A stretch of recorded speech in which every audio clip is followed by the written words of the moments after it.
Fire Lookout Tower 17 stood alone in the middle of the Blackwood National Forest. No roads nearby, no towns for miles, just trees, endless trees. Every summer, one ranger was assigned to the tower. Their job was simple: watch for smoke, report fires, and stay in radio contact. Ranger Ethan Cole had been on duty for 3 weeks when he made his final transmission. It was just after midnight. Static filled the radio before his voice came through. "Tower 17 to base," he said. "I think someone is walking around outside." The dispatcher asked him to repeat. Ethan hesitated. "I shouldn't be hearing footsteps," he added. "There's no trail anywhere near the tower." The dispatcher asked if he could see anyone. There was a long pause. Then Ethan spoke again, quieter this time. "No," he said, "but I can hear breathing." The dispatcher assumed it was an animal. She told him to stay inside and keep the doors locked. Ethan didn't respond right away. When he finally did, his voice was shaking. "That's the problem," he said. "The breathing is coming from inside the tower." The dispatcher leaned closer to the microphone. "Ethan," she asked slowly, "are you alone up there?" The radio crackled. Then Ethan whispered one last sentence. "I don't think I ever was." The transmission ended. Tower 17 never responded again. Fire Lookout Tower 17 had been standing in Blackwood National Forest for over 70 years. It was built after a massive wildfire wiped out thousands of acres of land. The tower was meant to prevent that from ever happening again, but over the decades, the forest grew back thicker than before, older, darker. Rangers assigned to Tower 17 often joked that the forest felt crowded, even when no one else was around. Officially, nothing unusual had ever happened there. No accidents, no disappearances. But unofficially, there were stories. Stories passed quietly from ranger to ranger. One former ranger claimed he heard footsteps circling the tower every night at exactly the same time. Another reported finding muddy handprints on the ladder leading up to the lookout platform. Handprints that didn't match human hands. In 1994, a ranger requested reassignment after only 4 days on duty. His report was short. "Something is mimicking my movements," he wrote. "When I stop walking, it stops. When I turn around, it hides." The report was dismissed as stress-related fatigue, but the logs showed a pattern.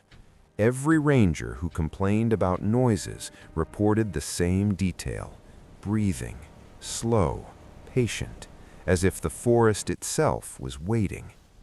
Ethan Cole had read those reports before accepting the assignment. He didn't believe in campfire stories, not until his 3rd week on duty, the week he noticed something strange. No matter which direction he faced inside the tower, the feeling of being watched always came from behind him. By the end of his 3rd week, Ethan stopped sleeping through the night. It always started the same way: a sound, soft, rhythmic, like footsteps carefully matching his own breathing. The tower wasn't large: one main room, a narrow sleeping area. There was nowhere for someone to hide, yet every night Ethan felt it, a presence shifting when he shifted. One night he decided to test it. He stood completely still in the center of the tower. He held his breath and waited. For a moment there was nothing. Then something exhaled behind him, warm, close enough that he felt it against his neck. Ethan spun around. The tower was empty, but his radio crackled on the desk. A low, distorted sound came through, almost like someone trying to speak, but forgetting how. Over the next few nights, things escalated. His supplies were moved. The ladder hatch was found open in the morning. And once, just once, he woke up to find muddy footprints circling his bed. They stopped inches from where his head rested. Ethan began recording audio logs on his radio. He said it helped him stay calm. In one recording, his voice was barely steady. "It doesn't touch anything," he said. "It just watches, and when I look directly at it, it steps out of the light." The final log from that night ended abruptly, with a single sentence: "It learned my name." On the 22nd night, Ethan stopped pretending the sounds were in his head. Just after midnight, the forest went completely silent. No insects, no wind. Silence like the world was holding its breath. Then he heard it. Footsteps, slow, deliberate, circling the base of the tower. Ethan moved to the window and looked down. His flashlight cupped through the darkness below. At first, he saw nothing. Then the beam caught movement. Something tall stood just beyond the trees, too thin, too still. It didn't approach the tower. It just watched, as if waiting for permission. The radio on his desk crackled to life. A distorted version of his own voice came through the speaker. "Ethan." He froze. The voice repeated his name again, slower this time. "Ethan." The thing below the tower tilted its head. Then it smiled, not with teeth, but with the suggestion of a mouth, learning to copy the shape. Ethan backed away from the window. That's when he realized something worse. The footsteps were no longer outside. They were on the stairs, climbing up toward him, one careful step at a time. The metal steps creaked beneath the weight of something climbing toward the tower. Not fast, not rushing, as if it knew there was nowhere for Ethan to go. He grabbed the radio with shaking hands. "Base," he whispered, "there's something on the stairs." Static answered first. Then the dispatcher's voice broke through, distorted but present. "Tower 17, stay inside. Do not open the hatch." Ethan backed away from the ladder. The footsteps stopped just beneath the floor. For a long moment, there was nothing. Then, fingernails scraped slowly against the metal. Testing, learning. The radio suddenly clicked on again. Ethan's own voice came through the speaker. "It's okay," it said calmly. "You can let me in." Ethan screamed for the first time since arriving at the tower.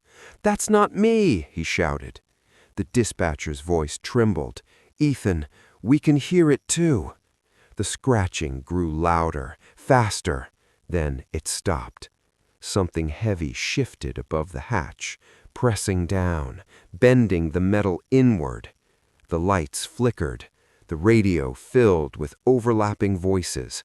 All of them sounded like Ethan. All of them whispering the same thing. "Let me in."